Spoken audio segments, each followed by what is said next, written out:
Good morning, everyone.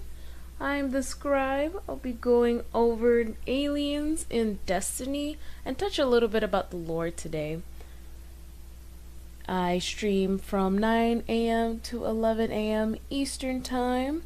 Tuesdays and Thursdays, I talk about game development and other tidbits of other games as well and bring it into my stream so I can further explain how games are made, what the process goes behind them on not just the gaming side, but like the actual in-game content as well, and tie it with other events and other games, maybe concept stuff, all the fun little stuff.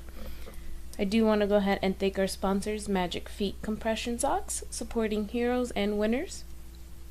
Now, I did start a little bit on Destiny. Last stream I was talking about the a bit of environmental storytelling, as well as some of the things with the Guardian. Like, they were the stoic character, like talking about that. But this time I'll be going over the alien races that are present in this game, like the Awoken, the Exo. I have to touch base a little bit on the humans as well, just because they are involved in this. I do want to go over the enemy species as well, so like the Fallen, the the Fallen, the Hive, the Taken, the Cabal, all that sort of stuff. Now today I might be getting a guest with me. I don't know if you guys remember my guest that came here last time. They may be coming back in today to talk with me a little bit about their insight on all these characters as well. Speaking of all these characters, I don't have a human. I do have I have two Awokens and an Exo. I will be going over. I'll be using my Exo instead, or not my Exo. Oh my gosh, I'm so tired.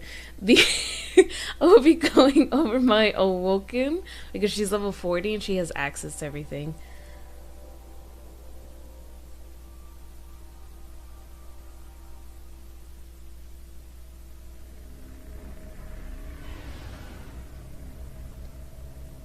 Okay, sorry about that. My friend that is gonna come in, Bo, letting me know that they are still available to come in and chat. Now with this character, I am way more ahead of the story versus starting off. I'm gonna actually jump over to the tower. I'm gonna wait a few minutes to see if they'll join me or not at the moment. If not, then I'm starting off. See, it's so hard to think about like what I want to start off with. I think I'll go with the moon first and talk about that with everything, but I'm just gonna go pick up some bounties, do some stuff.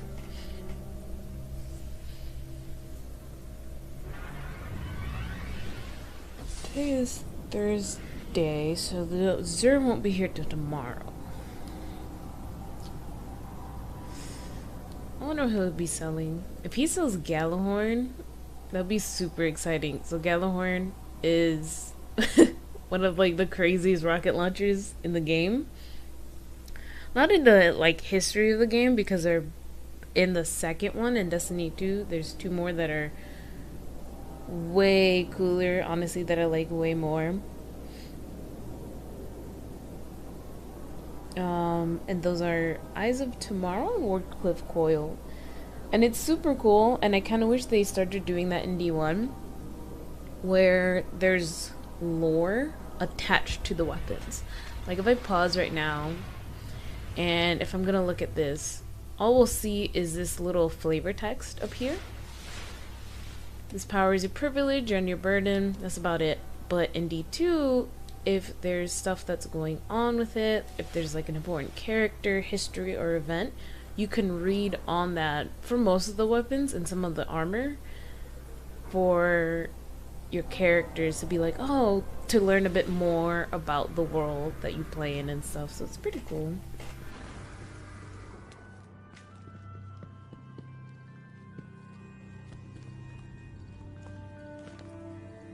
Chrome Molly.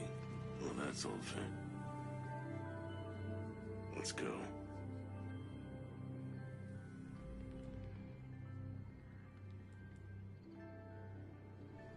Come see me if there's any problems.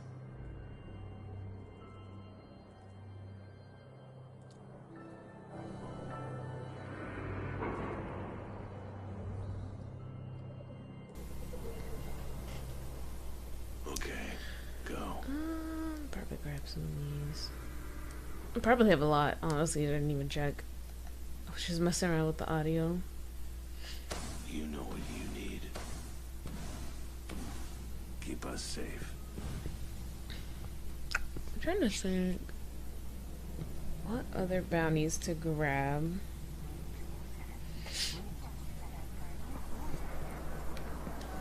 Checking all bounties. Yes, Guardian. Not too bad. Oh, we're gonna go to the moon already. Checking. Okay.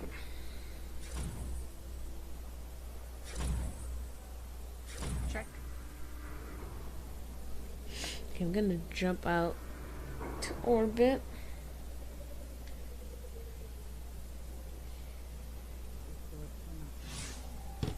And we're gonna wait for Bo to jump on in.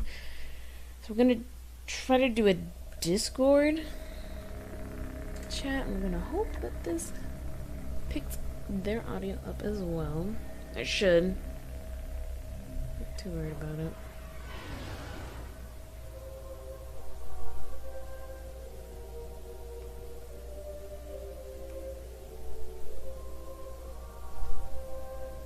There they are.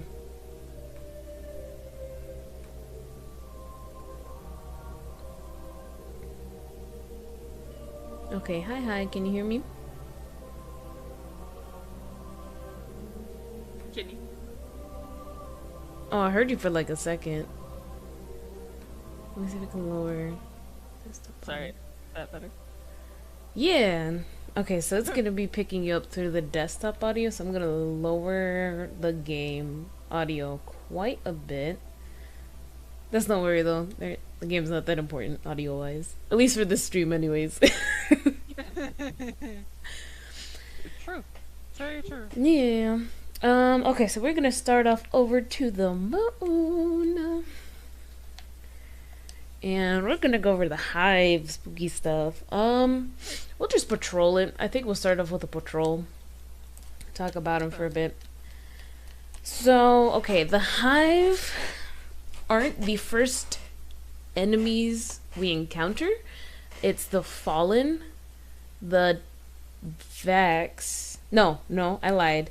It's the fallen, the hive, the Vex, the Cabal, and then the Taken. That's like the order we see them in. But what's interesting to me is that in Vanilla D1, the Vex and the Fallen are very, well, all three of them I guess are very prevalent, but you see more. I feel like the story worked more interesting with the Vex, considering that was the first raid we got. We got way more stuff with them. We got the moon in Vanilla D1 as well, but I feel like we didn't do too much with it. Like they were like, hey, it's the moon. So we're gonna talk a little bit about the moon. What was something super cool that I did notice? So that I always wanted to bring up, and I think it was one of the first things that I've noticed, is playing this game. It's always like, oh man, you know, going to space is gonna be so cool.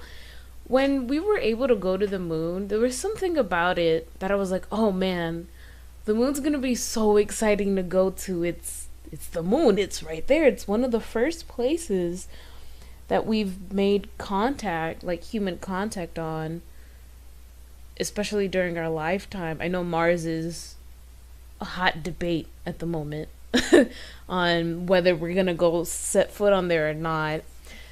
Which is crazy to think about because that's Mars is where we first see the traveler, or at least like register it. So I'm just kind of everyone's sitting here like, are we gonna find the traveler on Mars? Like, what's going on? Like, so it's really fun to like kind of like see where the story can go with all these stuff. So I don't know. I just thought it was really cool to be like, oh man, I'm on the moon. This is gonna be super cool.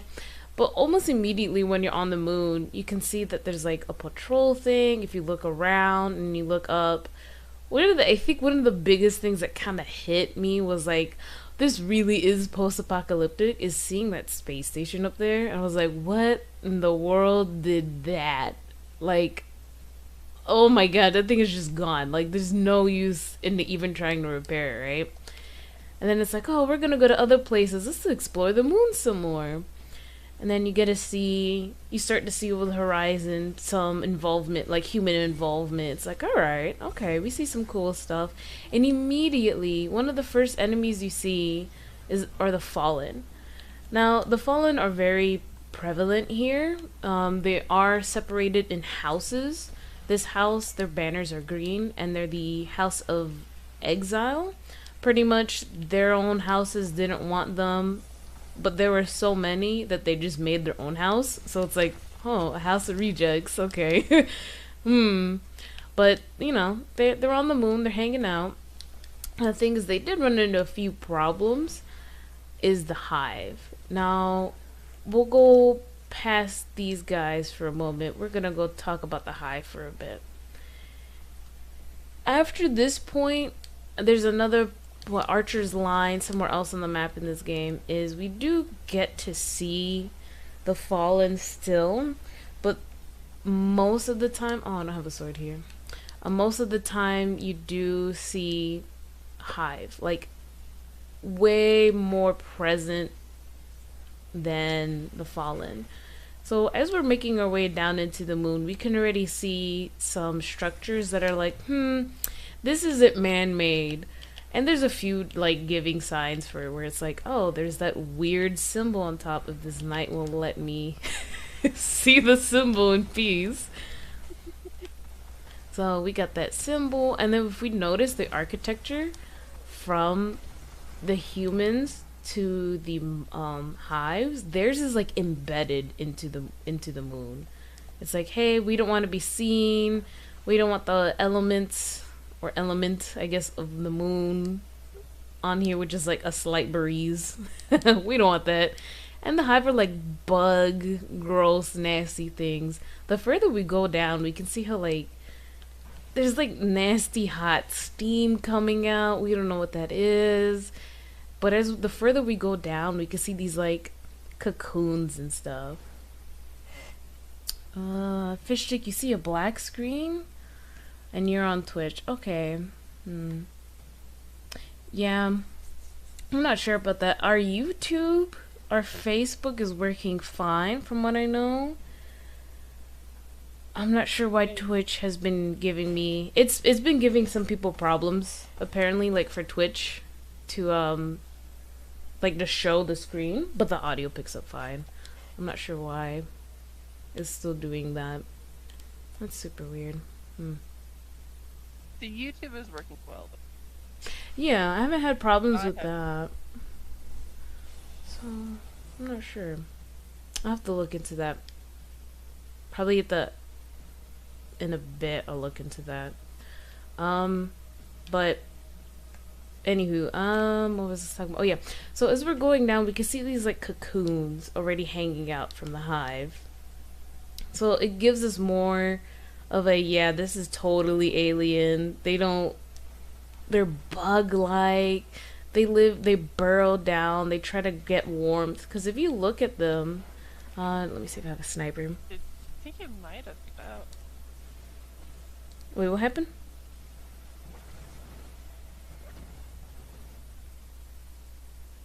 But what happened? What was that? I didn't hear you.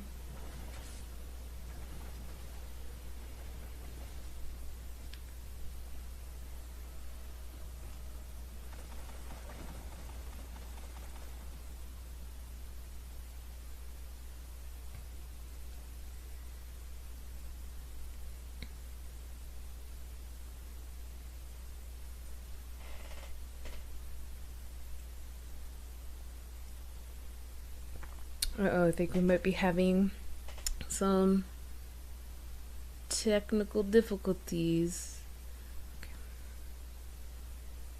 Okay, well, Bull's fixing that on their side. So for the hive, if you look at them, they don't really have thick layers of stuff.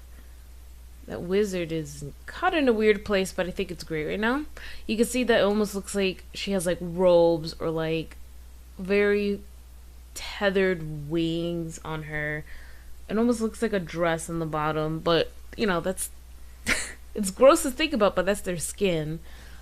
But if we look at an acolyte, there's just really bone, there's maybe a little bit of cloth on them. There's not really much going on in terms of them keeping like body heat or having much mass going on with them. They look like they're just only made of bone and a little bit of flesh. And I love to see the conflict between the alien species as well, because the hive were here for a very long time, and now the fallen are trying to take it over. They're like, hey, no, this is our turf, this is gonna be the area where we're gonna be at. And this starts to create conflict among the alien species even more so. But what's funny is if I'm starting to get into the middle, all the conflict suddenly goes on to me. See, the fallen start to fight, the hive start to fight. I like that instance where like you're the enemy, you're public enemy number one, and it doesn't matter if they're in a conflict or not, they're going to stop everything to get to you. So if we look a little bit more on the hive architecture, we can see that there's a lot of lamps, and even around the lamps there's like these little moths, little bugs flying around. So the hive feed on bugs, they feed on bones. Hi, Bo, can you say hi? Hello. There you are. Okay, cool. They feed on bugs, they feed on bones, and we can see them. The bones aren't normally on the surface. You normally have to go a little bit further in, so we're gonna ignore these guys. We're gonna work our way a bit further into the hive nastiness. So speaking of the hive nastiness, I gotta ask you, Bo, how did you feel about the hive when you first saw them? I'm gonna go make a sound, and I think the sound that accurately describes how I felt was. I did not. I think it's because like probably the first time that I encountered were thralls as well. Mm. And I don't like things rushing at my face, and because like they don't really have a face, I was like, oh no, I don't like. Oh. Yeah, it was just kind of a like unnerving appearance when you're first playing the game. Yeah. Like love the bone and the thralls with their super long claws as they just like charge at you. Right. Oh, look at the wizard. Let me look at her for a second. Just flying away. Yeah, no, hey lady, let me look at you. Come on. Come on, stay still. Okay, thank you. Like, you can't, okay, whatever. I'm gonna look at the acolyte a little bit more. So what's cool is depending where they're at too, they have different colors on them. On the moon, they're a bit more like yellowish green. On the dreadnought, I don't think they have that much yellowish green on them. Which is interesting because the fallen on here all have like a green color to them for their house. So it's like, alright. The moon's very green. We couldn't even see it in the ambience. Like if we look up in this area, we see like a greenish cloud. You can see it more higher up on the patrol area. But even just like the ambient colors looking down over here is like green and gross. Like it's like a sickly green too. It's not like a really cool, it's not like a lime green or a fun kind of cool looking green. It's nasty green. You don't want to be here. It's gross. It probably smells like really bad. Like ugh. I'm sorry, but the moon probably smells very rotted. Yeah, oh yeah, for sure. Like for it's how everything is rock, yeah, but it's very rotted. Yeah. I'm gonna go further in. We're gonna find some people bones. So about all these bones that we find, there was an event in Destiny, like before the game came out, in the lore, an event called the Great Disaster. Now, the Great Disaster was all these guardians, like when the hive started first coming in, they're like, okay, we have to get rid of all these hive. Oh, can the door open? No. We have to get rid of all these hive. They're gross. They're nasty. They're taking over the moon. They like do these barnacle things on the wall. We don't want that on Earth. That's gross. That's nasty. Nobody wants that, right? So, and you know, they started invading Earth. They started invading other planets. But the one on the moon, because it was so close to home, and I think there was that sense of almost like pride. Oh, hi, Thrall. Ow. We're gonna look at them. They're gross. Almost a sense of like pride of like, hey, we have to keep the moon. It's right here. It's one of the few places left that we can go outside of Earth without, you know, without really much of a danger. Unfortunately, the Hive had different plans. The further we've been going into the moon, the further we've been able to see their influence on everything. It's like this doesn't even look like the moon anymore. If somebody was like, yeah, you're inside of the moon, you know, the one a hop and a skip away from our planet, is like, no, I'm not. I'm in some horrible tortured dungeon place. This is not the moon. So they've changed it in so many ways that it's like alarming, where it's like, oh gosh, they're doing this to the moon. What are they doing to the other planets? What are they doing to the other moons? Now, this is a small pile of bones. For what the Hive have, this is tiny, tiny. So the bones are very important to the Hive too, because that's what the Thrall feed on. Like, they'll feed on the light, they'll feed on the bone marrow, even the bone itself. But they'll also use, now it's more for the Hive. We're going to talk about Oryx for a second. We're going to keep this related into D1, so we're going to pretend he's still alive for a second. He is the Hive King, or at least for this section of the Hive. There's a whole hierarchy on things, but I don't want to spend too much time on each individual person on the species, just because there's so many you can go into. But he would use any hive that pretty much opposed him. He would essentially break them down and use their bones as part of installments onto his ship, parts of the architecture, parts of the armor, even on the weapons. It's like, oh, that's wow. I don't like that. So to them, bones are very versatile, and that's why they don't like, not necessarily throw them away or burn them, but they'll use them in any way possible.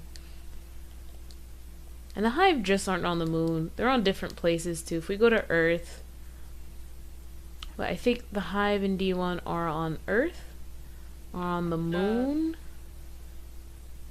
I think on Earth there's specific Skywalk. Yeah. And I think that's it, right? I think it's just those two places. For D1 anyways. And D2, they're all over the dang place. Like, oh my gosh. You know, we get to see different types of Hive too. Right now we just saw a knight, a thrall that looked like, can we find another one? Another exploder? Let me see. Yeah, so here's an exploding thrall. It's really a cursed thrall. Like, you can see how they hold themselves together. You can hear the noise that they make is completely different.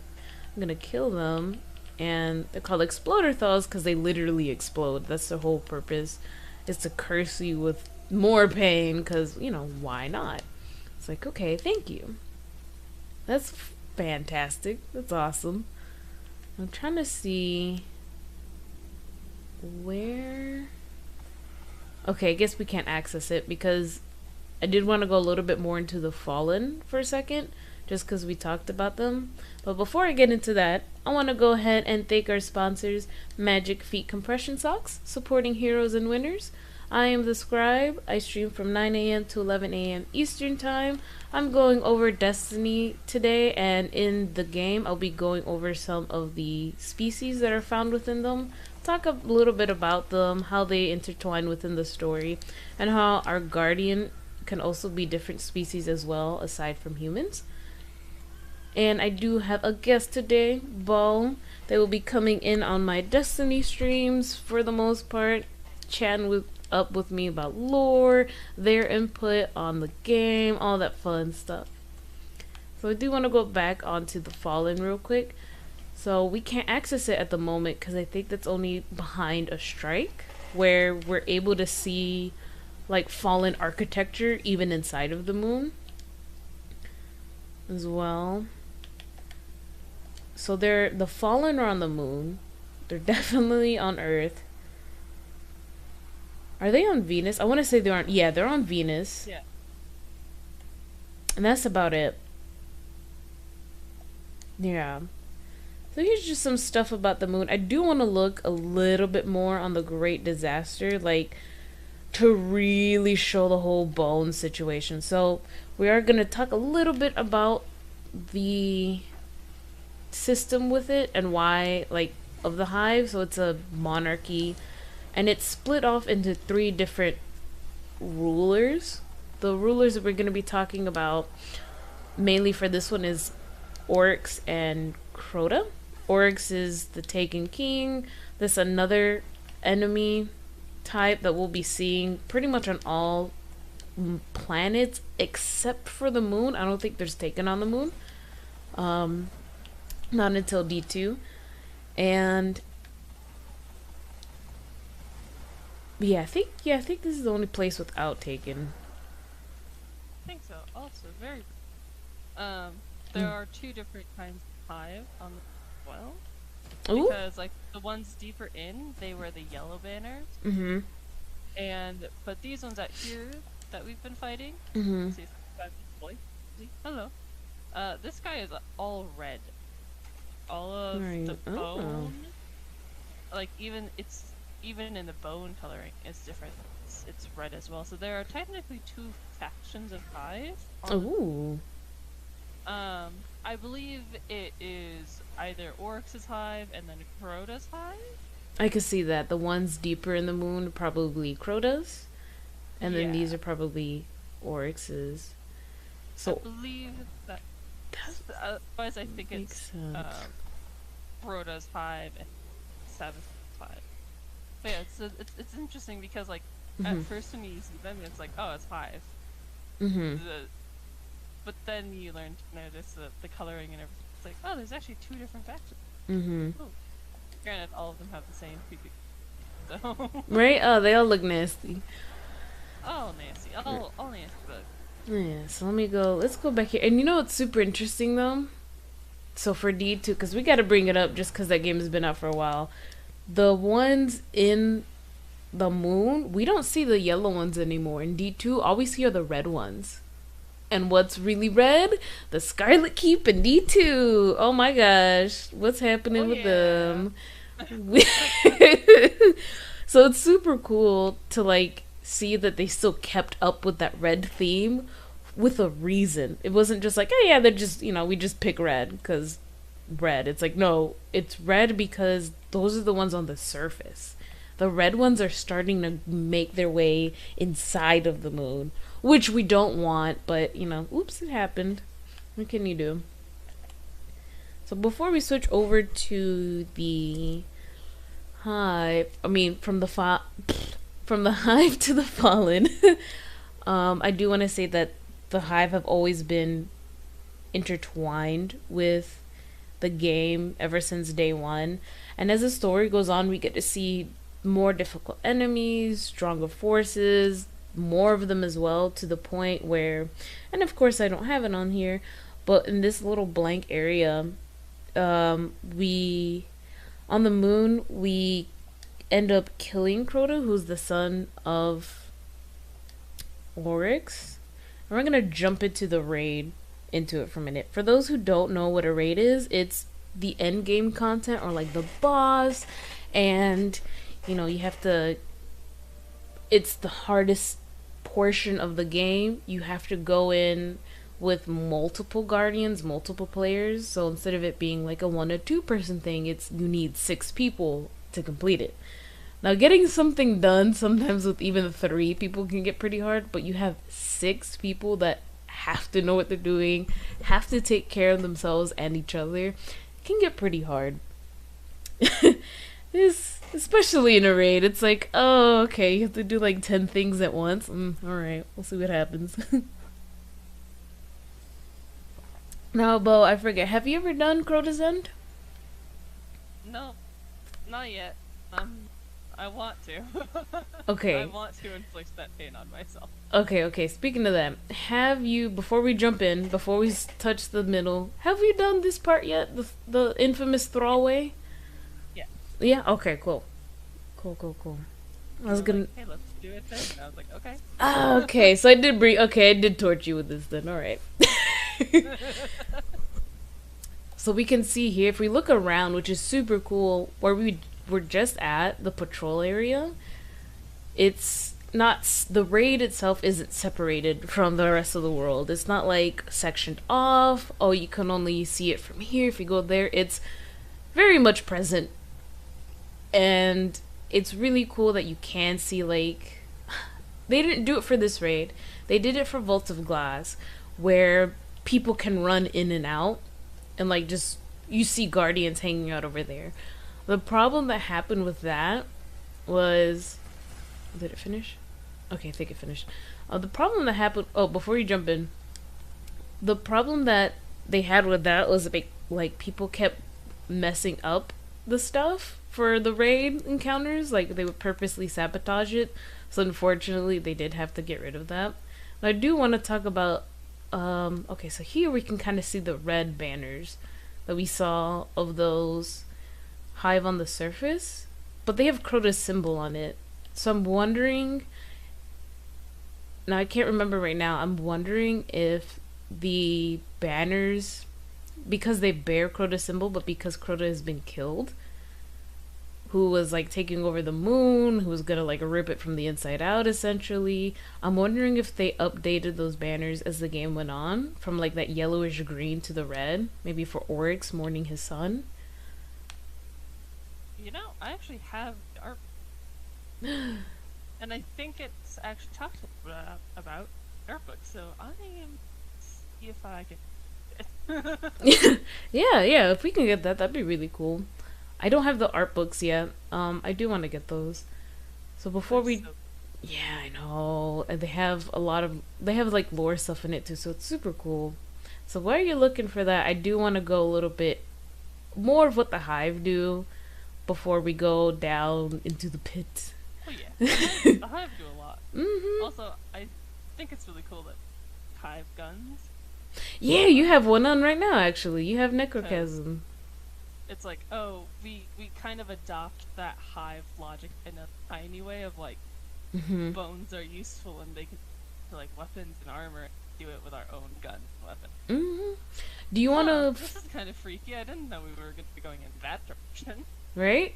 Do you want to face the sun? I almost said the moon. We are on the moon. You want to face the sun for a second so we can see the gun a little bit better? But yeah, going off of what you just said right there, you know, the Hive use bones and all this stuff. Now, how the heck are we gonna get this bridge to work, right? There's nothing underneath it. So it's being held together by magic. They're huge magic users. We can see here there's this sigil on the floor, and there are a lot of... Now, it's not just warlocks who dabble in Hive magic. The hunters and the titans do it too. You know, what happens when a guardian dabbles too much into it, right?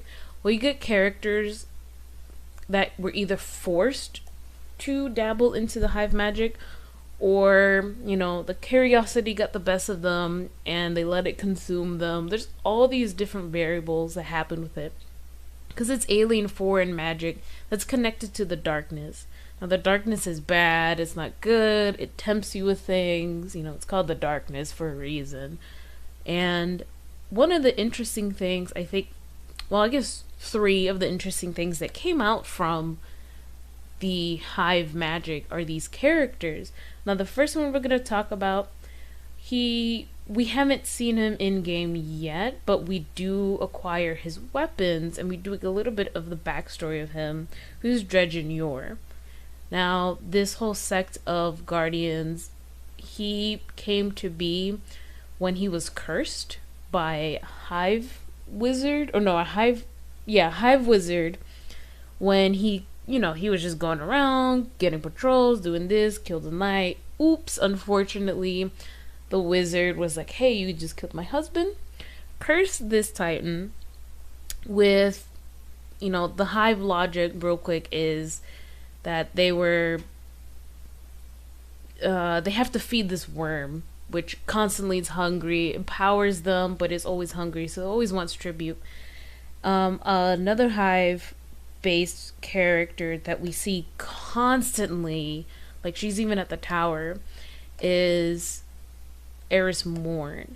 She was one who was forced to take up the hive magic, not because she was cursed or anything like that, but this very place that we're going to right now, she was the last person on her fire team, which was the raid team that consisted of 6 people, but she was the last one to be alive. Unfortunately, her connections, like this little guy, this ghost, was killed and she couldn't get out. Like, she was stuck in the moon for, like, I think they theorized about 10 to 15 years of her just using hive magic to survive before she finally got out. And then the last character that I want to go over, who's I think my favorite character in the Destiny series, aside from like list of 10 more characters, is Toland the Shattered. He's one who was curious enough to study the hive, and instead of letting it consume him in a way where, he's now gonna kill people, like with what happened with Dredgen Yor, or he's gonna use it in a way that means to survive, to live another day, like Eris Morn, he studied them enough that he pretty much became part of them as well, willingly. He was part of Eris's fire team, who did perish along with the rest of the team. Now we're gonna not go over too much onto these characters at the moment, a little bit more of Eris. So I do want to jump down into the pit, Hellmouth. This part's spooky. And Bo, I am ready whenever you are. Alrighty, I cannot for the life of find, like, I found the 3 different faction colors, but I can't find colors but yeah, so there are 3 different faction colors in D. And they are yellow, red. Oh no, I overshot that jump. Whoops. Oh no, I see you falling in the holes, like, uh-oh. But they are red, yellow, and purple. And the armor and appearance of, like, the wizard, the knight, pretty much of all of them, really. The wizards, the knights, the acolytes, everything. They are actually slightly different within each faction as well. Oh. Like the wizards, the red wizards have the kind of horns that are very connected to their skulls. But the yellow hive wizards have like these thinner horns that kind of branch out in weird like semicircles. So it's interesting how the hive, as you know, kind of we see them as just like they're the hive. They still very much have that difference. Like, I think it's supposed to be the Sabbathu Wrath hive, and then the Orc hive are also Crota hive. I think that's how it's supposed to be. I think so. I think that makes sense. So we're definitely not going to be doing this part. I just did want to show those who's like, okay, how bad was the Great Disaster? Well, this whole place is littered with bones. And if we go out just a little bit, we can see the weight of darkness. Like, we can't jump anymore. At a certain point, we actually can't run anymore. I think when it's Weight of Darkness 10. So I'm sprinting, and then suddenly I can't run anymore. Like, I can barely even jump, but in the light that they use, and the warmth, and the comfort, it starts to go down.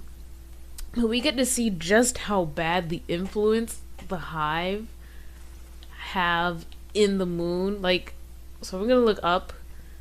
You can't even see the like the outside, the exit for the moon. Like, light doesn't even go this far down, which is absolutely terrifying to think of. Absolutely hate it. But yeah, all these bones are guardian bones, and we get to see more on that. I'm gonna go in just a little bit, just so people can see like how far, you know, the bones and all the stuff go in. So this is known as the Thrallway. It's just Thrall. It gets pretty hectic. All that crazy sort of stuff. And more come out the deeper you go in, because it's their domain. This is where the Thrall thrive, and they eat, and they feed, and they do other things that nobody likes. So, so I am gonna go ahead and take us out of here so we can talk a little bit more on the Fallen. I'm gonna take us over to I'll take us to Venus, just because the Vex are there as well. I know I said I was like, yeah, I'm gonna talk about 10-15 minutes for each species. You just can't. There's so much going into every single one. It's like almost impossible to like talk about it just little by little. We could totally have like 1 2-hour stream dedicated for just the speed. The amount of lore in the enemies. Yeah, is wild. Like, literally, for anybody listening in, which thank you so much, they released on the website, and I think the first one is still free, I'm not sure, but they have the lore book king, the Hive King, essentially. He wrote these books called the Books of Sorrow, or is it the Books of Sorrow or Book of Sorrows? God, I can't remember. Okay, yeah. He did that, and the whole first lore book is nothing. It's all the entries he's written for it, and then a little bit more on the Hive. And then there's another book of just the Fallen. There's another book that they only touch base on the Exo, but they really go into the Vex. So it's like super cool. So one of the first things we see when we jump down on Venus is pretty much a burning city, like a blue volcano over there, which is super cool. That's still burning. But then we get to see these Vex structures already jutting out, even when we look around. That's higher than the mountains. Like, standing here, like visually, that Vex structure over there is taller than that volcano. It's like, wow, you think that's imposing? Well, look to your left. That's even crazier. That's not natural. So, it's spooky, it's scary. And we're gonna see the Fallen first? Yeah, go ahead. Goodness, that tower always reminds me of those, like... Ooh, you cut out a little bit. Oh, you cut out for a second. Oh dear. Internet, be nice to me. Right? There you go. But, like, that tower always reminds me of pictures of those, like, crazy engine student Jenga towers. Yeah. Where, like, you look at the towers and you're like, that shouldn't be standing. It's just got that appearance of one of, like, huh. Right. Some crazy, like, 5th dimensional Jenga tower going on. Right. You got floating bits, too. It's like, but y'all aren't magic. We know they use magnets. Vex aren't magic. Go away. We already have enough magic in this world with the Hive and the Warlocks. We're good. True. Whoops. And the Taken. Yeah. Yeah. I don't even think... Can we touch base on Taken? They're here on Venus, too. So if we see them, we'll talk about them. If not, I'm not gonna bother with them this stream. There's so much for just them, too. Oh, hey. I was gonna say, oh, hey, they're Taken, but no. He just ran over that Shank. He just flew up. He was like, I am offended. How dare you? I'm terribly sorry. Should I let you shoot for a little bit as an apology? Right? As a treat. Now, so we saw the Fallen on the moon that they were green. These guys are blue. This is House of... Now, what's interesting is House of Winter and then House of Wolves are both blue. But I think House of Winter is a lighter, like, icy blue. Hence the name Winter. But I think... I don't know if they're darker blue, the House of Wolves. I think we only... Because we only see that house... We see them on Venus, but we only see them during the House of Wolves campaign. So I'm not... I want to say these are winter. Yeah, like House of Wolves also have a different symbol. Let me see. Design? Yeah, where's his cloak? I can't see his cloak. Yeah, because they have the different symbol. Okay, yeah, that is House of Winter. I saw it for a second on the Vandal's cloak. The symbol on it, yeah. So this is winter. So we'll see a lot of these guys goofing around up here and stuff. But as we go in, we're not like completely on an alien planet. Like this was a place that the humans, you know, once reigned. We get to see all the architecture, unfortunately, that has been destroyed. Now, one thing that I really like that still stands is the tower, or not the tower, the statue of... That's supposed to be Aphrodite, I think. Aphrodite? Aphrodite? I can't remember. She's an actual, like, goddess, because... Oh, goodbye. In these areas, the further we'll go into the Ishtar Academy, Ishtar Sink, and all that stuff. So those are, like... I think it was... like, there's, like, a religion with it. I can't remember which one at the moment.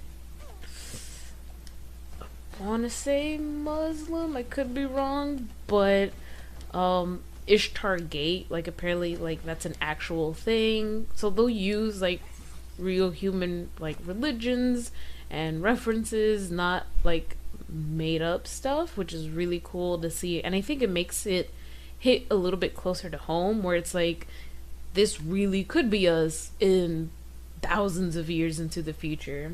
Like, from the collapse, which was right after the Golden Age, which wasn't that long. I think it wasn't even 1,000 years for the Golden Age.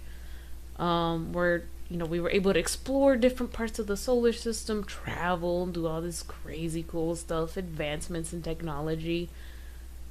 The collapse happened, and I think from the end of the Golden Age to now was give or take about 1,000 years. Like, that's terrifying to think of, where it's like, oh man. But what's cool is that you get to see all, like, the plant life coming in. Slowly and surely there'll be no, like, human influence anymore on certain parts of the planets, and on certain planets too. So we're gonna go a little bit deeper in. Now, the further in we go...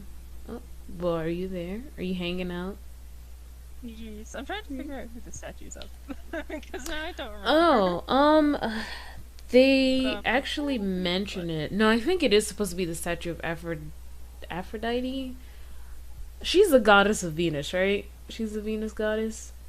Whatever. Yes. Yeah, so I think that's her.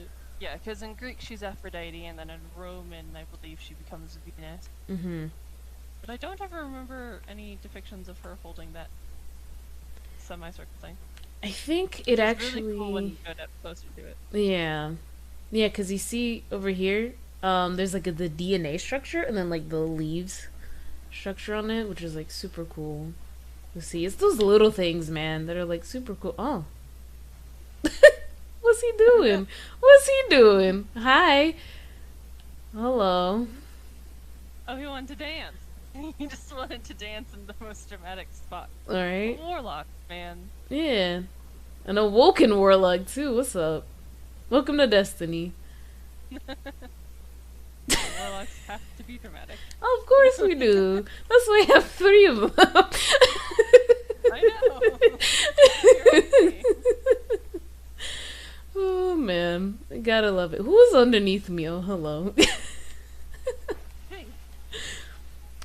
Oh, so what's really fun about like the Fallen is a lot of people are like, oh, they're bugs and this and that, and they're more like crustaceans. I can never say that word right the first time. Crustaceans, like crabs and stuff. So they'll dig underneath. They're kind of very similar to Hive in that way, where they have to seek warmth, and like they like to be warm and stuff, and they'll go deeper underground. So you would think from seeing the Fallen from the beginning and seeing stuff about the Hive, you kind of really don't. You immediately come in here first, and you'll see these robots running around.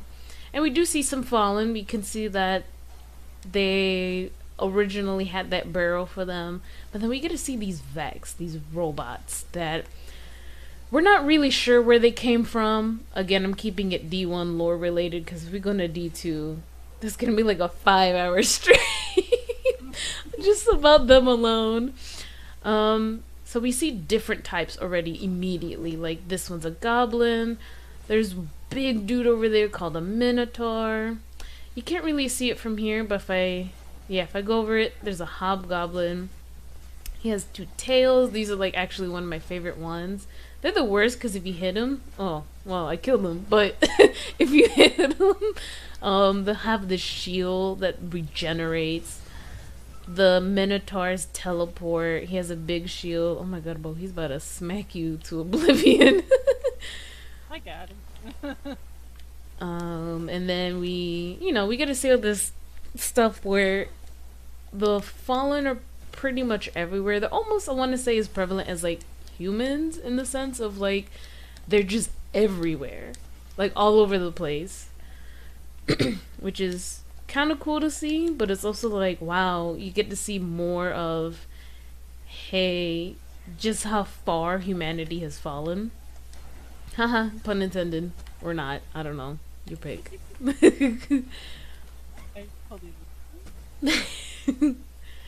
So, yeah, we are in the Ishtar Academy. And it's gonna kill me which religion it was. I do want to say Ishtar does come from Muslim religion. It sounds like it. Because there's the Ishtar Gate. It's either Indian. No, is it Buddhist? Or Muslim? It's one of those Eastern religions. I can't recall. Would you happen to know, though? I believe the statue is actually of the goddess Ishtar. Mmm. Yeah. Okay, so it actually is Ishtar herself. Okay. She's a Babylonian, Assyrian. You're cutting out again. She's a goddess of 3 different religions, it looks like. I can't say one of them. But she's an Assyrian and a Babylonian goddess of fertility, love, war, and she has another counterpart or something along those lines. But yeah, so Mesopotamian religion. Kind of like Aphrodite, but she looks like an old pictures. She holds a staff that kind of has a similar disc shape at the top. That is super cool. Mesopotamian. Okay, cool. That's really cool. Google, your best friend. I don't know how reliable any of them are, because I just typed in who is Ishtar and read the first result. I think that's about right. I remember it being something like Eastern-esque religions and stuff. So I'm like, okay, it's somewhere over there. But that's cool to see all that stuff. And we get to go in some more. And then one of the first things you see, environmental storytelling in this game is so important that, like I said, your character doesn't really need to talk. You can explore places without much of a conversation happening, because the first thing you see is this fallen skiff that has been here for who knows how long. Like, the ground is growing around it. It almost looks like a hill up until you get onto it, where it's like, oh, wait, this doesn't belong here. This isn't natural. Like, that's crazy to think about. And we get to see more conflict of the Fallen and the Vex here. Oh, that poor Dreg. He got bullied. Look at him, he's getting bullied. Like, oh my gosh. They get bullied in their own houses. They get bullied by the Vex. Mm-hmm. They arguably get bullied by us. Yep. And it's cool. You can see like already a little divide between them as well. Like towards the right, you see more Vex, and then towards the left, you get to see more Fallen. So we're gonna go over with the Fallen a little bit more. But before I do that, I do want to go ahead and thank our sponsors, Magic Feet Compression Socks, supporting heroes and winners. I am the Scribe.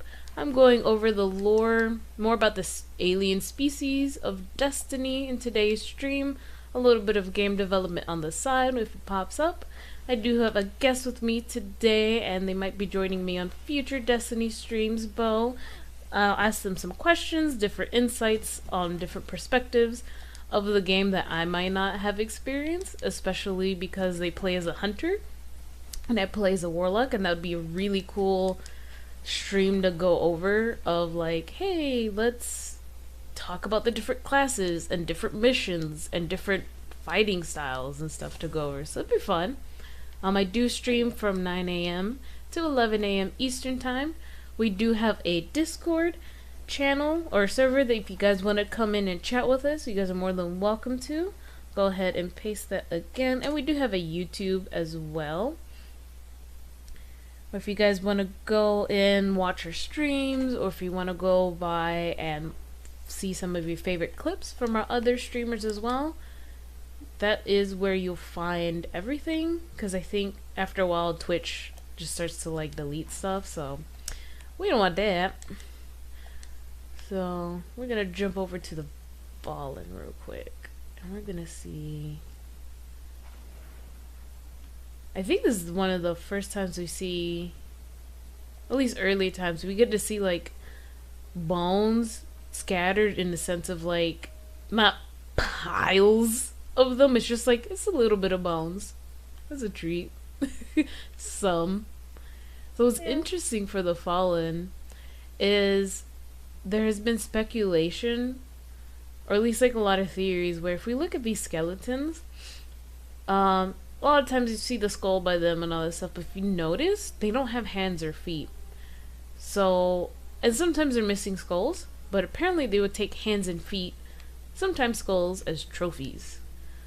So they're completely, you know, they use bones in a way different from Hive, obviously, but they use them as trophies and stuff. Sometimes you can actually see the skulls impaled. You can even see fallen skulls impaled, depending where you go, which is like terrifying to think about, because you get to see their like teeth and like their skeletal structure. It's like, oh, it's gross, it's nasty. Oh no. I think the only place we see that is during Rise of Iron. I think when they become like Siva stuff and everything. We'll get to Siva in a second. So who and exactly what are the Fallen? Well, they're these alien race that we can see. Some of them have 2 arms, some of them have 4 arms, some of them are really big, some of them are smaller. They were once I think what the lore calls them like children of the Traveler or whatever like that, where the Traveler did gift them with advancements in technology, with longer life, with intergalactic travel, pretty much everything what we got. But for whatever reason, the Traveler just decided to up and leave. For D1 purposes, we're going to keep it that way, where, you know, we don't know what's going on, why they left. In D2, we will go over that when I do get to that one, which will be pretty soon. And then they saw the Traveler land by us. It took them a while to finally find it, but once they did, their reasoning for attacking is like, hey, you guys stole this from us. And it's like, no, we did not. The Traveler just showed up. They didn't believe it. War started, war happened, and has been going pretty much since the collapse. I want to say, well, maybe 50 years after the collapse, if not earlier, the Fallen started to attack. Because I know pretty much a civil war or an interplanetary war between all the humans started happening, because people started panicking that the Traveler was like moving way sooner than it was supposed to, because it started to leave. Do you know when the Fallen started coming to attack Bo? Because I don't. So in the rough timeline of Destiny, if you say that the collapse was like, it's like the end of the collapse / the entirety of the collapse was at least 500 years ago, then it was after the Iron Lords rose up to oppose the Warlords, which was about 400-ish years ago. So yeah, they've been around on Earth. It was the House of Devil that feared the cosmos for themselves.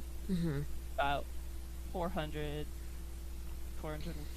years ago. So they've been around for a while. We fought them for centuries. Yeah, so it's definitely pretty much almost immediately after the collapse. They're like, hey, we're here now. It's like, absolutely not. And this is just a tiny bit of their influence. This is just Venus. We could jump over to... Okay. You want to jump over to the Cosmodrome, or do you want to jump over to the Plague Lands? So we can see just how desperate the Fallen ended up becoming over time. Yeah, let's go to the Plague Land. Yeah. Because that's a spooky area. Yeah. Because I think that is the area where you can see the fallen skulls. Yeah, I think that's the only area with it. That sounds about right. Because I don't think the Fallen are on Mars in this game. No, it's just... That's indeed. Yeah. Well, before Mars got. Yeah. No, I think it's just... Yeah, so we'll go there. I don't have the Plague Lands unlocked. You know what? We'll do the first mission. I'm a baby. Let me see if I can get better gear. Oh no. I wonder if I can go in. I actually really wonder if I can go. I sure can, but you know what?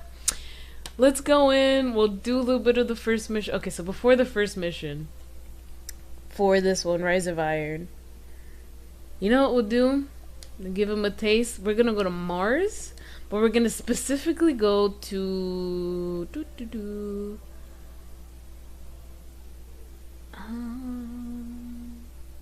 Actually, you did this. I'm gonna give you fire team lead. I'm gonna give you team lead.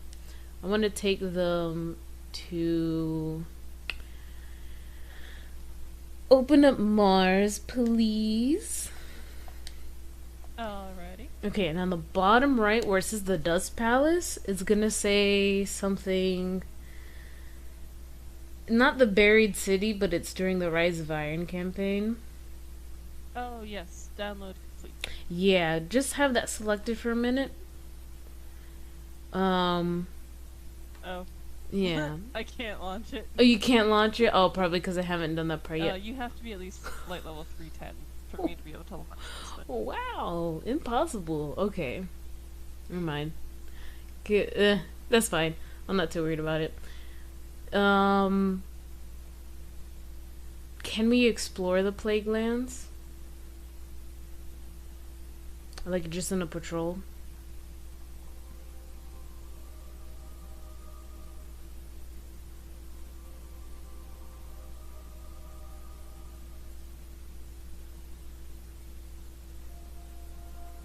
Because we can't, that's not a problem. We'll just do the first. Okay, so we can? Like, it allows me to go in? Okay, go. I guess I can't. That's even stronger. That's fine. We'll just do the first mission to see them. Or we can...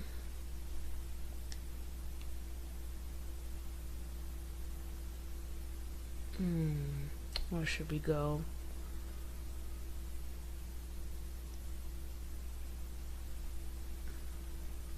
It looks like the lowest light level related to Rise of Iron is the first mission. Yeah, it's 280 and it's the one on Felwinter's. Oh no, wait, sorry. Well, yeah, 280 and then it's 290 for the first mission in the Plague. Mm. Can I jump into that first mission on the playgrounds so we can look around in there? I think so. No. No? Okay, that's fine. Well, do you have any higher level gear? Mm-mm. No? Mm-mm. You Yeah, because we don't see... Oh, yeah, super baby for this one. Because we can't go there. I'm trying to think if there's a way for us to see a bit more of those. And that's fine. We can go to... wait. Hang on. Hmm? No, we can't. I believe we can because we can go to the Cosmodrome Mm-hmm. and then get to the Playgrounds via the divide, I think. Like, I think you can actually run up to the Playground. Well, we can try it out. And at the very least, it takes us to the Cosmodrome where the Fallen are plentiful. Yeah. Because that on there, the Fallen are... It's the House of Devils and the House of Kings. Which we don't see much of Kings in D1, unfortunately. There's only a mission or two with them in it. And then... You know, D2 stuff happens with them. But it's mainly been House of Devils. Like, we see them come back again for Rise of Iron. The Devils have been there for centuries, and they're starting to grow desperate. So we were trying to get there, but you can see how desperate they got that it gets so difficult that my player can't even go in there unless I'm stronger, which is going to be something I'm going to do on the side. But it takes so long to get better gear in D1, so it's like, okay, well, Fallen snipers in proximity to the patrol units. Stay alert, Guard. I'm gonna follow you. I'm gonna see where this place is at. Oh, that's right, I can't pull up. Nope. D1. D1. Yeah, no map. I want to say it was over here. Think it.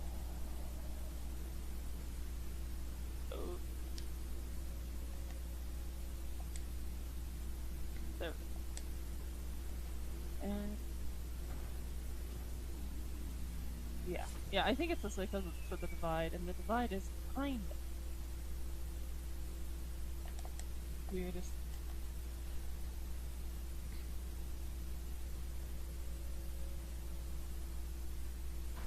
Okay. Oh yeah. Okay. So this is where we see some of the devil's influence. This is where we get our ship, actually, right here.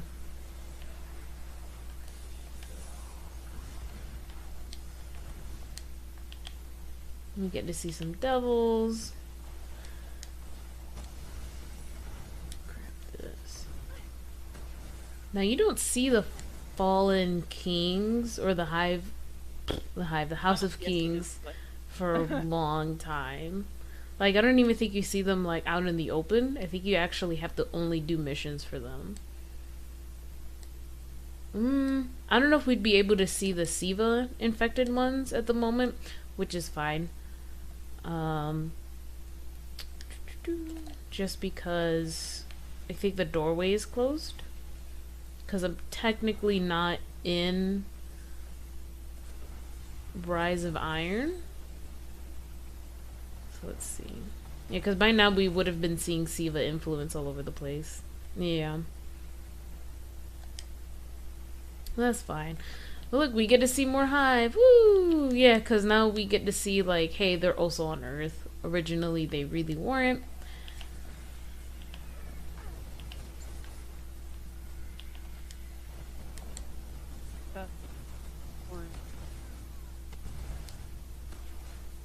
You cut out again.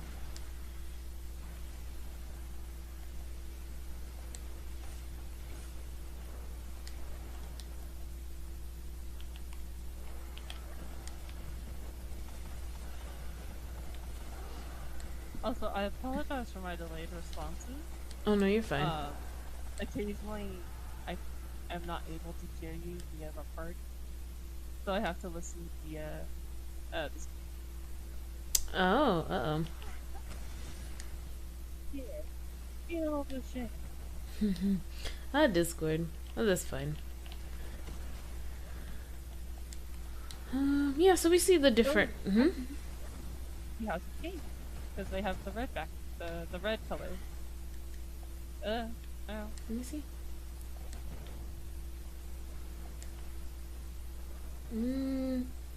No, that was devils. Devils are red. Kings are yellow. Oh, you're cutting up pretty bad. No. Hang on, let me connect and then join back on it. That'll fix the Yeah. issues on my... Yeah. Let me see if we can look around some more. So while they're working on that, we get to see other parts. I think this is Russia, because it's the Cosmodrome, or at least part of it. And then we get to see Russian on there too. Not by much. A lot of the language, like written language, has been like erased, has been adapted, which is super cool. We get to see it in D2 some more. That we get to see the Golden Age language, essentially, which is consisted of dots and lines. It's like, what? Like, we get to see this more in the Exo Science facility later on. Yeah, because back over... Yeah, see, King's Watch? Yeah, there's no way for us to actually access it, but they're over there. They're hanging out. That's... Hello? Can you hear me? Yeah, you're still kind of in and out.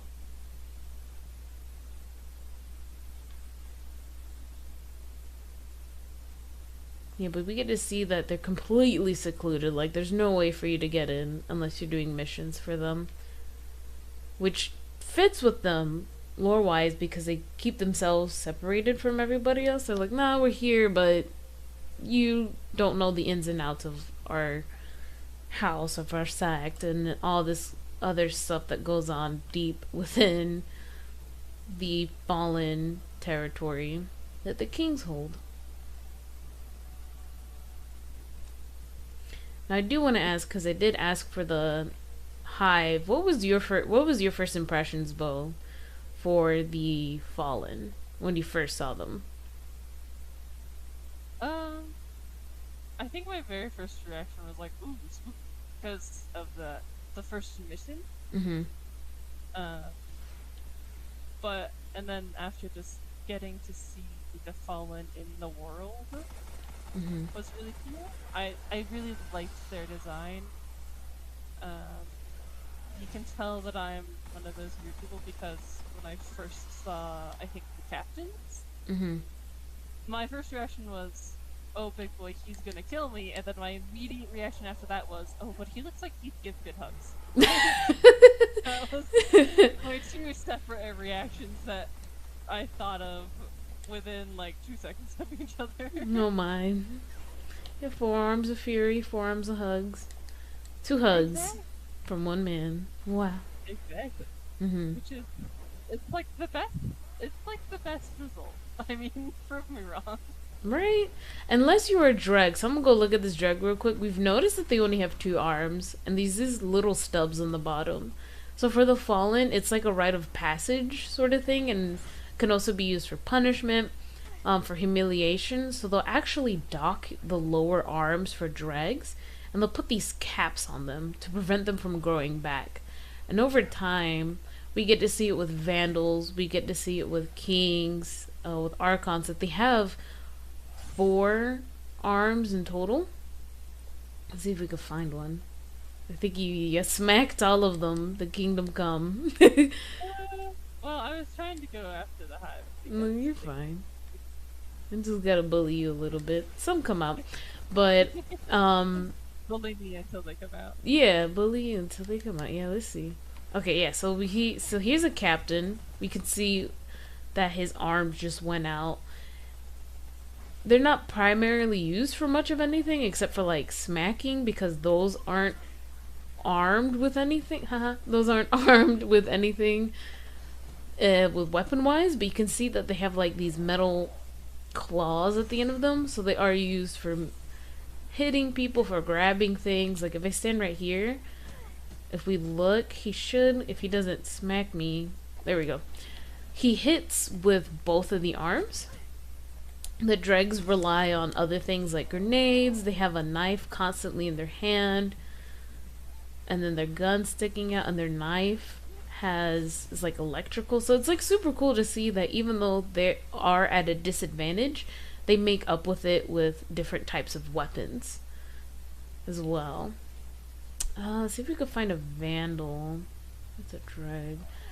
Because those are that's the step right above the dreg that they get their arms back. They get a bit more clothes as well. It's like, okay, you're strong enough to live to do this. That means you get a bit more ether, which is their version of oxygen, because they can't, they're alien, so they can't breathe what we breathe. So the more of that ether that they get, the stronger, the bigger they get. If you're a drag, you just get enough just to live, essentially. And there's a servitor, if you'd like to show them how they get their ether. Where's also the their world. There's one right over here. Let me go find it. Somewhere I am. A little bit. Oh, there it is. Yeah, so the servitor would do that, and sometimes it'll connect to the fallen. If it gets close enough, it becomes like purple. Yeah, see, so it's getting like ether. It's getting a little bit of a boost. If they're in that proximity, it gives them their version of oxygen and power and stuff. So it's pretty interesting to see those little visual changes that are very important to see, where it's like, yeah, these two go together. The servitor isn't a random floating orb of nothingness. It serves a purpose. And for them, they worship it as gods, because they saw the Traveler, which was a big ball in the sky, as a god. They still worship it as it is. You get to see it. Oh, there's a ghost here. Wow, I didn't know that. Right here. Oh. We see that in other installments in the game as well, where they take it to a physical, literal point, where we were talking about the splicers. This is a version where they fuse machine parts onto them. Siva. We get to see some of this during Rise of Iron. A little bit of before Rise of Iron, they introduced it just to be like, hey, something kind of weird's going on within the world.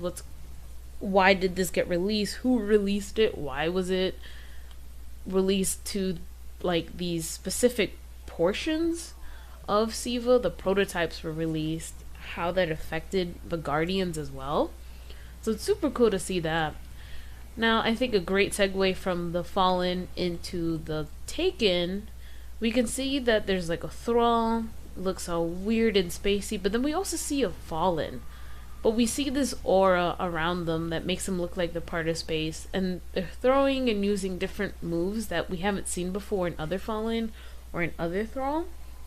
This is because Oryx, who we were talking about earlier on, came to this solar system, and one of his abilities is to take. Essentially, he makes you into his like mind zombie. But the scary thing about it is you're conscious that you're being taken and you're being used as a puppet. Like, you're completely conscious during that point. So it's not like, oh, okay, well, at least they're out of the misery and just whatever. It's like, nope. They are completely aware of what's going on. They can't do anything about it. So I think this is the part that's like really sad, more for the Taken than anything else. And there's nothing you can do about it. Like, once you're taken, that's it. Like, the only way out is through death. Yeah, and it's also just shows the ruthlessness of Orc, which of course, there's a whole lot of lore related to orcs and cruelty, but it's kind of almost another level of horror, but it's that level of like, you know, when you are being forced into do something, or you're being controlled and puppeted. Oh, there's a vandal. Because that's like, I think a lot of people don't like the idea of losing control of who they are, unless it's like they purposely took drugs or alcohol or something to do that. Mm-hmm. And being forced in such a way to well, having that control ripped away from you in a probably painful way. Mm-hmm. It's just like that another level of like, oh, we really don't want orcs. We don't want orcs to be here. We do not want him to be able to continue taking people. Right. Because he's the only one, I believe, that can actually take. Yes. In D1, yes. In D1. In D1, yes. So we talked a bit about the last one we're missing is Cabal. So we're gonna go jump over to Mars. Real quick. Oh wait, you're fire team leader.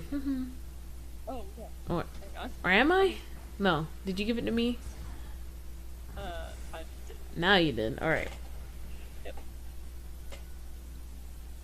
So as far as what we've seen is a lot of these species seem to be very war driven. Now that's not entirely the case. The species we are gonna see now, however, are the war driven species. These are the Cabal that we've only see their influence only on Mars. However, that doesn't mean that they're like push aside, like whatever about it. It's the whole planet is theirs, essentially. There's a little bit on Venus. Actually, now I think about it, there's a bit on Venus with like the... No, actually, no. Yeah, it is just Mars. Yeah, the exclusion zone and everything. Yeah, that's all on Mars. The Black Garden and everything. Yeah, that's all on Mars. It is wild to think about that. Oh, great, we have a planet that we might be able to go to. Nope, another alien species hell-bent on war and destroying planets for fun because they get in the way is now in our solar system. Can we catch a break? No. Humanity could never catch a break, unfortunately. No. I also think it's interesting how the war-drivenness can be split into like two versions, essentially. Because you have the Fallen and the Hive, where like they're war-driven, but it's very much based out of survival and like desperation almost. Whereas the Cabal are just like, we like to fight. Like, they're like the big bullies, you know, like they like to go on the warpath and destroy planets and all that stuff. Yeah. And then of course there's the Vex, who are just weird. I don't even know how I could describe the Vex related to war, but they're a little bit weird in that it's something that they do. I don't think it's, well, I don't know if the Vex can actually, given that they're robot. But like they're a little bit more like the Cabal, in which case it's just a thing that they do because it's part of who they are almost, whereas, you know, the Fallen and the Hive are like, we're doing this out of desperation and the need to survive. And it's really interesting to me to see that difference, especially in how they fight and how like they're designed. Oh, for sure. It's super cool to see those differences. And I've noticed that pretty early on, too. It's like the Fallen at least kind of have a goal and a reason behind their fighting. Like, they want their Traveler back. They want the worlds back. Whatever happened to their places. For some reason, they just can't go back. Be it for shame, which I don't think is them. That's more of a Cabal thing. Like, hey, we lost the war, we lost the battle, well, I can never return home. It's probably what happened in D2 with the whole darkness thing, where it's like they physically just cannot go back home. So, yeah, so they want to go back to the Traveler, have all this fun stuff. Now, we did just kind of slaughter the Cabal, but I'm going to sit next to one. We can see how big these guys are. And see how heavily armored they are. You see no portion of skin when you hit their faces. Like sometimes you hit their face masks off, that's when you can actually see some skin. Like you can see like right here. You might not be able to see it, but I can. Bo, just because the enemies are different for everybody, or like position wise, but they have thick armor. Yeah. Oh yeah, they did that really early on. Just so you couldn't see the faces for whatever reason. It's like, I want to see their face. They're kind of gross. You can see their teeth. But That big old space rhinos. mm-hmm. Watch space rhinos. Yeah. Yeah, okay, so this guy's facing up. And it's just so much armor. They were, like, literally, they were bred for war and stuff. And you can see that while there's still a lot of the human influence of architecture and stuff, they have their own stuff, again, kind of similar to the Hive, depending the base, but they'll just bury themselves inside. Like, they don't want to be seen. They weren't really shown until they really need to be shown or want to be shown. But we can see the Vex just kind of like being like, hey, this was our planet first. We were trying to do this. We're trying to terraform it for their end goal of everything needs to be a machine. Everything needs to be made in our likeness because we are perfect. We are the ultimate end goal for all versions of reality, essentially. The Cabal don't like that. Nobody likes that. So, even though they're against humanity, all these alien species, it's cool to see that they themselves have their own conflict as well. Because we saw it with the Fallen and the Hive, we saw it with the Fallen and the Vex, and we could see it with the Vex and the Cabal. Like, everybody's at war with each other. Endless cycle, non-stop. It's gonna happen forever. Now, the further we go in, what's really cool is you can see that this was like a bridge, like a highway sort of thing, right? And before we continue on too much, we can see some buildings, and one of the more interesting things, because I have to bring them up, is we see some logos. We start seeing some logos, and this is the first time, I don't even think in Ishtar, you see like a name with it. If you open up your map, you'll see like the name of the place or something. Every now and then you'll see Ishtar tiny, really scratched out. But if we go here, this is one of the earlier times where we get to see the logo and the name of what it means, Clovis Bray. And we get to see the Cabal in here. The Cabal are very far inside of this facility because they know something's here. They want the information that's here. They have a reason to be here. And there's a reason why they didn't destroy Mars. They're not just plowing through it like they normally do. For whatever reason, we don't know, other than like the usual, oh well, there's really advanced science here. They want that information. But it's like, okay, why didn't they just pick it up and go? Thankfully for our boy Clovis, he made sure that information would be very difficult to get, because if they had that technology from the Golden Age and then mixing it with their own, it's like, oh my gosh, I can't even begin to imagine the chaos. It'd be really bad for humanity. Yeah, because we already see that with the Fallen multiple times. You know, with Siva happening, that wasn't his direct project. That was one of his granddaughters, Wilhelmina, who did that. So we do experience what happens when that Golden Age technology is abused by an alien race, and we get to see how corrupted it becomes.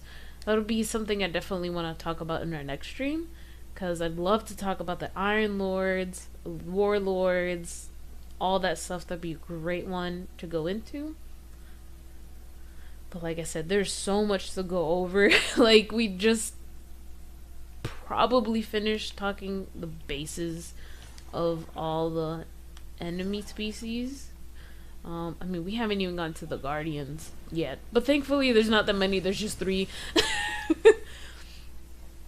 There's the human, there's the awoken, there's the exo. Human, of course, you know, human. The awoken are these characters that they're blue, maybe a little bit of green. They're what used to. And there's also one thing. And there's the what you cut out again. I was trying to make sure I wasn't interrupting you, but I lost, like, I couldn't hear you again. But it is interesting that even though we see them with the Cabal, the Scions are not technically Cabal. Oh yeah, that's They right. are they're Yeah. another alien race that was kind of forced into servitude almost Yeah, they were with the prisoners of Cabal. war. Yeah. Yep. There's war, and the Cabal, instead of just killing them all, they were like, "Oh, you're like psychic, and you have all these abilities that we don't have. So Mhm. we're gonna, you know, you still keep you in that prisoner status, but now you get to fight with us." Yeah. Yeah, it's not really talked about a whole lot. Well, it's brought up in the lore, but it's not really mentioned much in game because they wear like Cabal armor and all that stuff. Well, Mhm. that's why the Scions are so tiny compared to the regular legionaries, which Yeah. are the legionaries, which are technically the like base lower level Cabal enemy. Mhm. Yeah, cause he's a scion right here. We're about the same size. Hi. Yeah, they're tiny. Yeah. And even Especially how with the they Cabal. fight is different too. Other than just like a gun, but yeah, they use that psychic wave. Yeah. So yeah, it's a little fun. Hmm. Yeah, it is nice that there's like three playable races because I think otherwise I would take it forever in the character creation screen.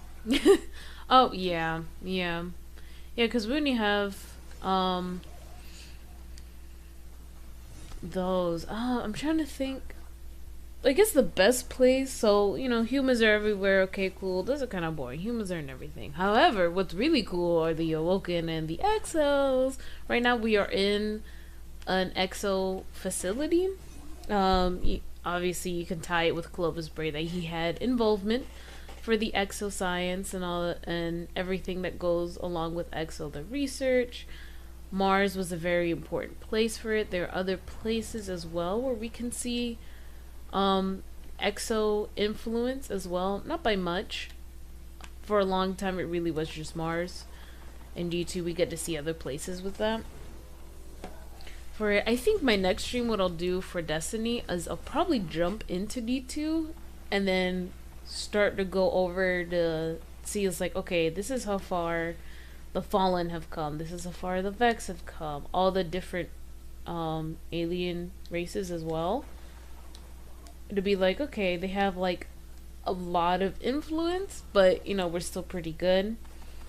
I'm definitely gonna avoid going to the tower, considering what the season is, just for any spoilers. So, Yeah, that's yeah, probably. yeah, yeah. Oh yeah, we can't go there, but that's fine. So the Awoken, the only real place. Well, we can see them in two places, multiple places, but primarily two. The first one is the reef, which is what we've seen it being.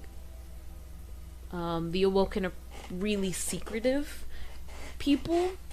They have a monarchy, and it's a matriarchy, so they have a queen instead of a king to rule them. So we can see them. Hold on.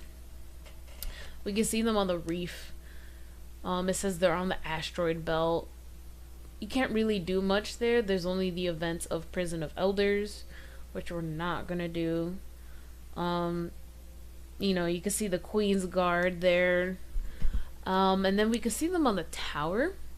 And what's really interesting is on the tower that I want to point out as we land in. And I was thinking about it yesterday too with Bo when we were talking about it, is even though it's humanity, even though it's called that, human wise, you don't really see too much of unless you're in the tower. And even then, some of the first characters we see aren't human. Like, guardians aren't human, they're guardians. They're, even if you're a human guardian, you're not a human, you're something else. Like, I don't even think they'll classify you as human, it's just guardian. You're a whole different bread and butter at that point. Like, Because Guardians, just everything about them. If it weren't for the way that Destiny's made to have the focus on the Guardians being the protectors of humanity, Mm-hmm. they would be another space horror. And I think it's a little bit talked about in recent seasons of Destiny 2 about how, like, Guardians are terrifying. Yeah. And the fact that, like, the way that they work is very much a, like, space horror, unrelenting beast, that kind of thing. So Mm-hmm. even in Velocity and when you hear civilians talk about Guardians, there is that kind of like distance where they're not really registered as being human anymore. There's something unrelenting and warrior-esque, but not human, and it's sad, but interesting. Yeah. So I landed in. I don't have a helmet on, so we could see my character. She's an awoken. So she has the most of the features of a human, but obviously she's not human anymore with her eyes and skin color. Oh, and so is Bo. I always forget. So we're both awoken. Normally I play as exos because, you know, why wouldn't you want to be a robot? Like, heck yeah, let me be a robot. Excuse me. But as we walk in the tower, we stop right here. Aside from the gaggle of guardians, if we look to our left, we go to the NPCs. It's another awoken. She looks almost human for a second until you get really close, and then you see her eyes. And then you see, where, like, I think, no, you can't talk to her. Like, you could talk to her, but it doesn't bring it up. But if I turn my camera angle, you can see that she's, like, bluish. It's not just the light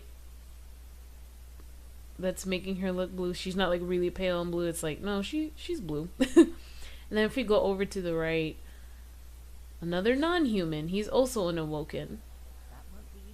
And you can easily tell by their eyes, like, they glow in the dark, which is, like, super cool.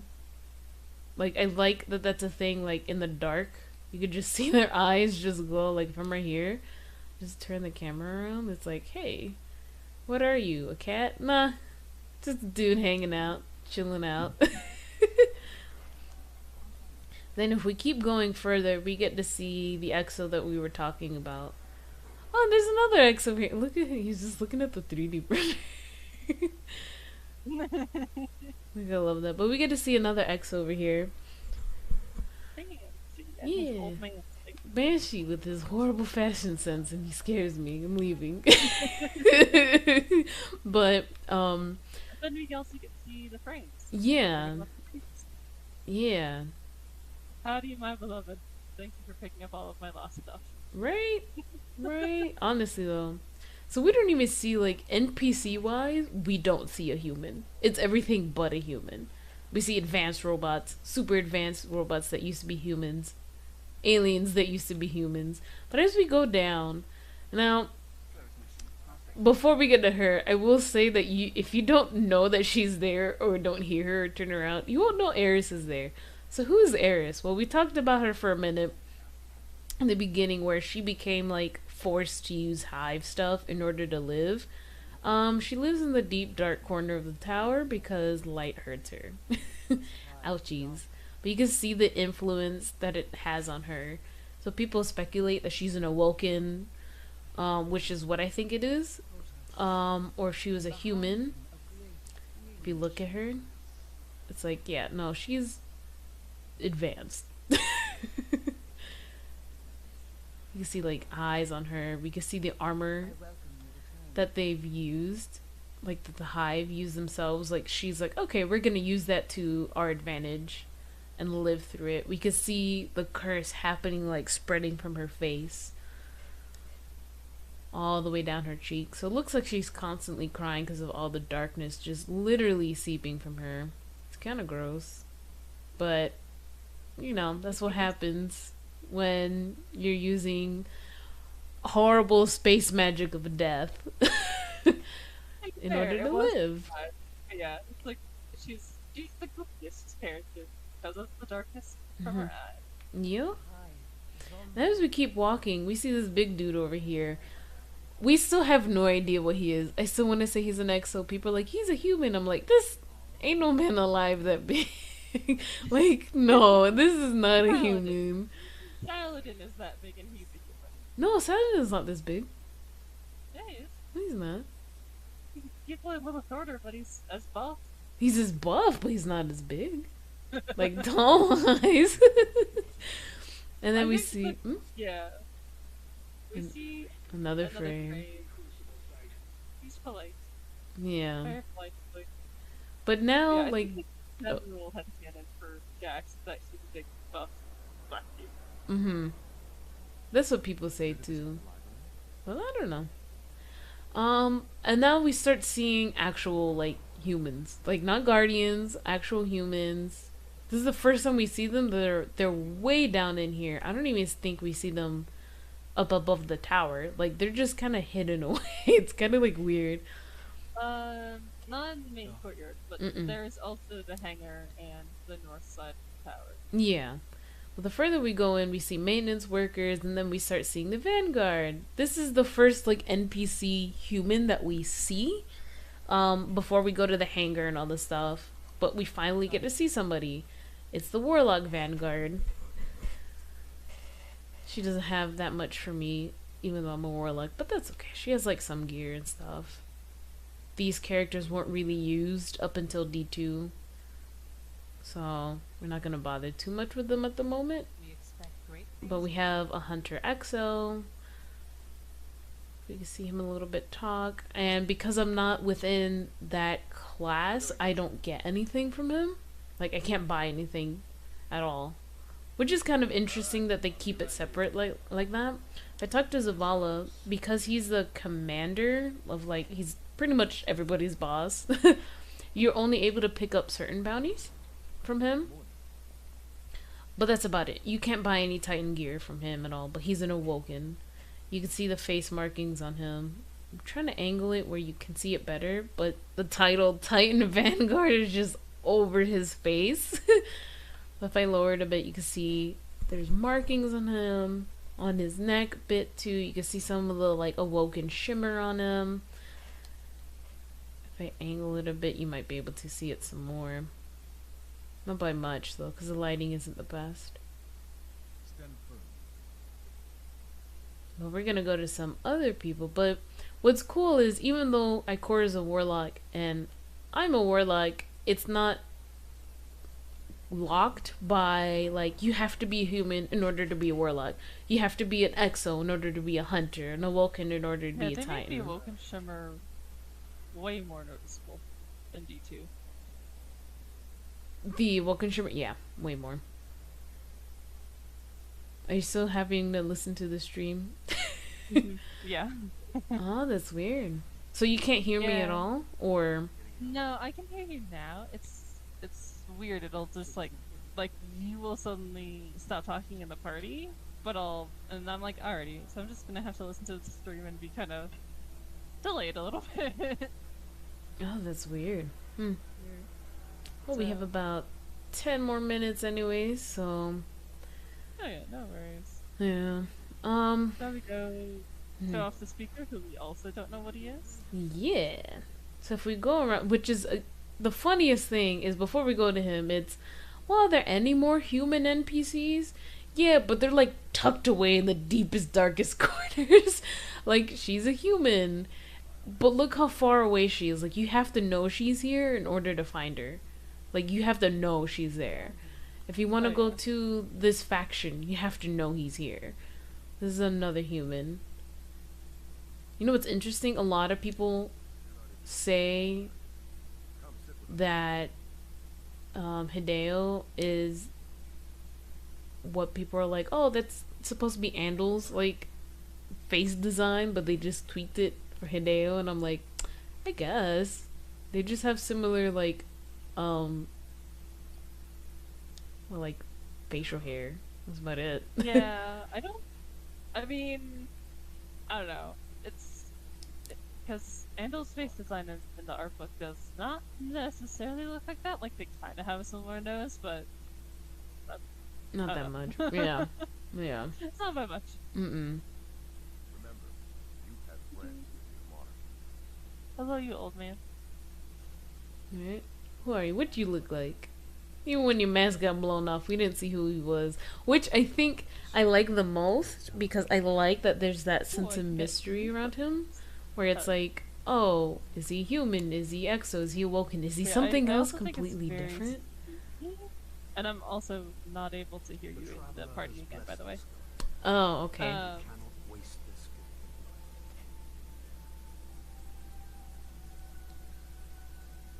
gift of life. Go ahead. What about the speaker? Time is short, Guy. Perhaps I can help. Okay. I just got cut off in the game, that's why I was really quiet for that long. And now that I hear what you're saying, yeah. I think it's really great that they don't ever give him, like, a face to show. Like, even when he's killed in G2 and all that stuff, it's like, we just don't know what he looks like. And I like to theorize that he's not any of the player races. Because I think that'd be funny. The city Right. is incredible. Your strength is So yeah, that was just my thought. Hmm. to protect. Let's go over to the other side of the tower. Because I think there's a frame. There's a few more characters over there that we'll go to. Stinky Boy. I don't like that person's name. Oh no. Oh my gosh.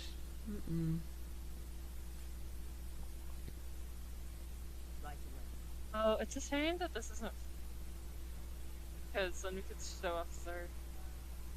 Yeah.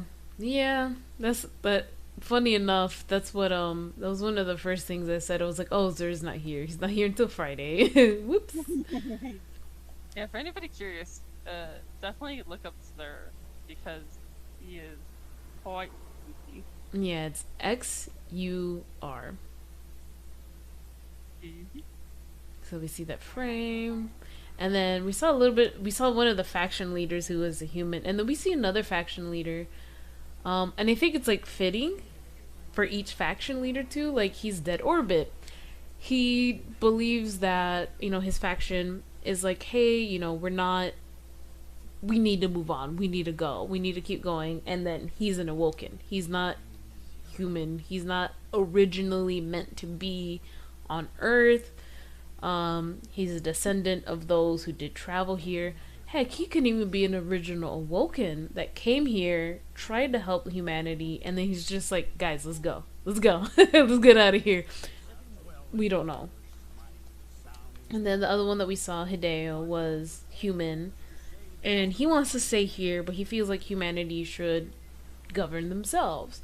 And then we have Lakshmi, who's an exo, and their philosophy is the people that, like, war is always gonna happen. We should always be prepared for it. And she's a war machine.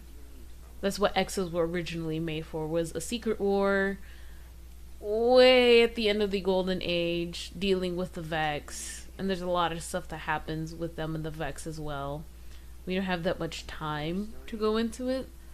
But That's also D2 lore. yeah, that's also D2 lore. There's not that much time to go into it because we have about 5 minutes. So I was like, ooh. So I think the next stream for Destiny, which isn't this coming Thursday, should be the Thursday after. I'll probably jump into D2 and further go into the whole thing of, hey, we're gonna... Oh my god, am I being followed? I am. Partially. We're gonna go a bit into this, into that, about characters that are introduced, characters that are no longer there. So I think it'd be really fun to do that. Let's see. I'm trying to see anything else, any other species that we haven't talked about. Not that I'm aware of. There are technically the frames, but I don't know really what much there's talk of frames, except they were made, I think, after the collapse. See, I don't know. No, because we see them... No, I think they were made during the Golden Age. They weren't made after the collapse, because there were still frames present. They were repurposed after the collapse, that's right. Yeah, Or, like, yeah. reprogrammed, kind of. Mm-hmm. Because, like, they hold a lot of kind of civilian almost positions Yeah. in power. Mm-hmm. And there's obviously Shax's Redjacks, which are technically fighters and they're the security frames, but they are a lot more fragile than Exos. Like, even though Exos and frames are both robots, Mm-hmm. like, frames are fully robots. They are, they don't have a human consciousness, which is what Exos have. Yeah. So Ow. they're a lot more fragile as well, even in design. Because like Exos, when you look at them, they're like really big and sturdy, and like everything is armor and metal. Mm-hmm. And the frames have that a little bit, but I mean, like look at a frame's legs compared to an Exo legs, and they're much. It's like it's much more kind of the basis of what they need to be able to move and function, rather than like trying to make them look like a metal person. Mm-hmm. But yeah, no, I think that's the only one, and they're very easy to sum up because they are just robots. Yeah, these are very much like very advanced AIs, and we'll touch a bit on it for a second. There are some of the frames, um, which is super interesting that they don't talk about it that much either. Where there are some frames that do develop their own type of consciousness that can pass off as a human consciousness. It's very close to it. Some of the exos that's happened with them, we see it more in frames, but again, not that often that we do that, but it has happened. So some exos that do walk around are just very advanced AIs versus this was a human consciousness thrown into a robot body. Oh yes, of course. Sure. Also, I had to go back and see Arsa because it just. Oh You yeah, know, his Arsa, little yeah. cloak that matches Jack, but is tiny. Yeah. Uh, Yeah, so he has. yeah, and there's other AIs in the game, of course. Mm-hmm. Mainly Siva and Rest. Oh yeah, we didn't talk about the war mines, huh? But that's not really like a species that we'd really see because it's just Rasputin. There's a whole thing with that, but we literally have like a minute before my stream is up, so I don't want to spend too much time on that.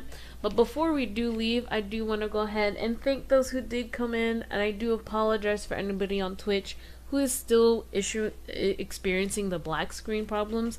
I'm not sure why that's still going on. I've done the things that should have fixed it. That's still something I'll be looking into. For sure, I'll still be broadcasting on YouTube and Facebook as well, with the audio and the visuals up. We're definitely gonna have that tried fixed on my next stream. For sure, again, I do apologize, and I greatly appreciate for those who do tell me that the screen is still black. That is helpful for me, so I can keep trying out these different things to hopefully fix it for the next one. My audio's improved a lot. For those who did tell me that as well, thank you again for that. I appreciate your feedback. Speaking of feedback, if you do want to tell me anything, or even any of the other streamers as well, we do have a Discord server and a YouTube channel as well. I went ahead and put those into the chat one more time. We are sponsored by Magic Feet Compression Socks, supporting heroes and winners. Once again, I am the Scribe. I go over game development, and this stream I did go over the alien species and the species within the Destiny universe, mainly in D1, just because D2 starts to go deeper into the species backstories and lore into it, which I will go into next Destiny stream, not this coming Thursday, but the next afterwards. And I stream from 9 a.m. to 11 a.m. And I did have a guest with me today, Bo. Thank you so much for being here and providing your input, as well as running around with me in all the great places that this game has to offer. And I'll see you guys next time. Take it easy.